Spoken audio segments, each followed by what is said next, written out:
Okay, Tom, thanks very much. Let's talk to his son right now, Donald Trump Jr., one of his dad's closest advisors. Thanks for coming back in this morning. You know, I remember the morning of the Iowa caucuses, the first votes. We sat down and talked. 10 months later, you're here on Election Day. How would you sum up that experience? Honestly, it's been incredible, George, to be able to go around the country, to see all these people, so many who've been disaffected by the political system. And that's really a bipartisan problem, right? People who've been let down by politicians time and time again, and to be able to see them face to face, not just on TV every once in a while, but to have them come up to you with that emotion, it's been awesome. It's moving. Robin asked Tim Kaine where he sees hope this morning. The polls show you behind right now. What are you looking for hope?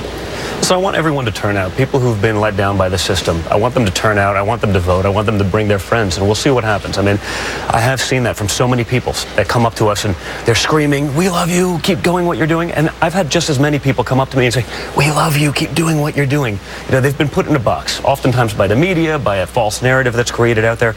You know, they can't be as vocal about supporting Trump, and it's going to be really interesting to see how that turns up. But you know, you saw your father last night at some of those rallies say if he loses, this whole thing has been a waste of time. Is that what you think? You know, I don't know about that. I mean, I think I'd love to see politicians wake up that they actually have to start supporting their constituency, the people they're supposed to represent.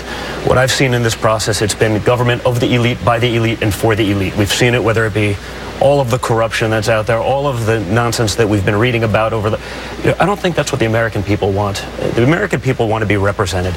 They want to have a voice again, and they haven't had that in a very long time. And so hopefully we can be the start of that movement to give those people back a voice. This has been a very, very bitter campaign. If your dad wins, how does he bring this country together? Listen, I think he has to start by doing a lot of what he's been doing. You know, I was in Detroit yesterday. My father's gone into the inner cities. He's gone to places where traditional Republican candidates wouldn't go, where they wouldn't even think about bothering to campaign, because he knows he has to be president for all of America. And so he's going to go into those places and make sure that he follows through on his promises. And if he loses, will he work to bring the country together? I imagine he will. You know, again, we've all grown a lot during this process. We've all learned a lot. It's easy to be glib when you're in New York City and you work in a successful business and family, but he's seen those people. He's been watching them for 18 months. Their American dream has been exported to foreign countries, and someone else is living that dream. You know, we want to bring that back, and we want to do that as best we can, regardless of the outcome. Thanks for coming in this morning. Thanks, guys. Thank you. Well, that morning in Iowa seems like a long time ago with your brother, doesn't it? It seems like yesterday. I always say the last 18 months has been the longest 10 years of my life. So thank you. Thanks, Robin.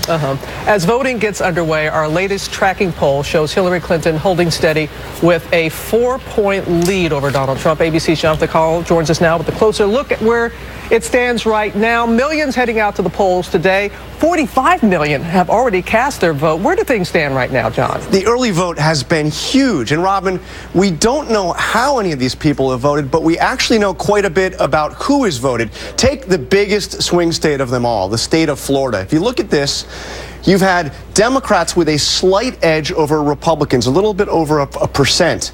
But look at the huge independent vote. Almost 20% of the vote has been independent. In the state of North Carolina,